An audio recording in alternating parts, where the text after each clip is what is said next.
അടുത്ത ക്വസ്റ്റ്യനിലേക്ക് വരാം. മൂന്നാമത്തെ ചോദ്യം ചോദിച്ചിട്ടുള്ളത് നമ്മുടെ ഡി ബ്ലോക്ക് എലമെന്റ്സ് എന്ന് പറയുന്ന ചാപ്റ്ററിൽ നിന്നാണ്. അപ്പോൾ ഇത് നമ്മൾ വളരെ ഡയറക്റ്റ് ആയിട്ട് തന്നെ നമ്മൾ എന്ത് ചെയ്യുന്നതാണ്, പഠിക്കുന്ന ഒരു റിയാക്ഷൻ കൂടിയാണ്. ഇതേ ക്വസ്റ്റ്യൻ, സിമിലർ ആയിട്ടുള്ള ഒരു ക്വസ്റ്റ്യൻ നമ്മുടെ മോക്ക് ടെസ്റ്റിലും നമ്മൾ കണ്ടിട്ടുണ്ട്, അത് നമ്മൾ ഡിസ്കസും ചെയ്തതാണ്. ഓക്കെ, സോ നമുക്ക് നോക്കാം.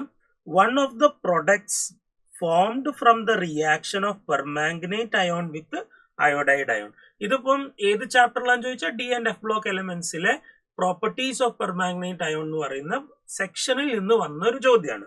അപ്പൊ ഇവിടെ അയോഡൈഡും പെർമാംഗനേറ്റ് അയോണും തമ്മിലുള്ള റിയാക്ഷൻ എന്താണെന്നാണ് ചോദ്യം. അപ്പൊ നമുക്കറിയാം ഇവിടെ രണ്ട് ടൈപ്പ് പെർമാംഗനേറ്റ് അയോൺ. നമുക്കത് വളരെ അസിഡിക് ആയിട്ടുള്ള പെർമാംഗനേറ്റ് അയോൺ ആണെങ്കിൽ this will get shifted to I2 അല്ലെ.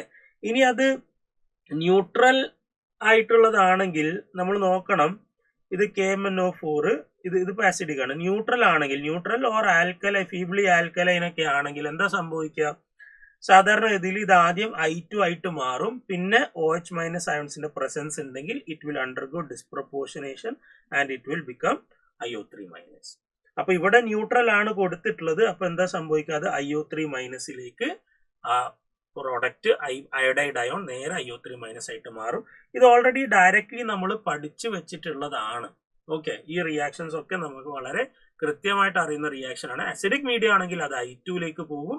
Alkaline or neutral or feebly alkaline medium ആണെങ്കിൽ അത് IO3 മൈനസിലേക്കാണ് പോകുക.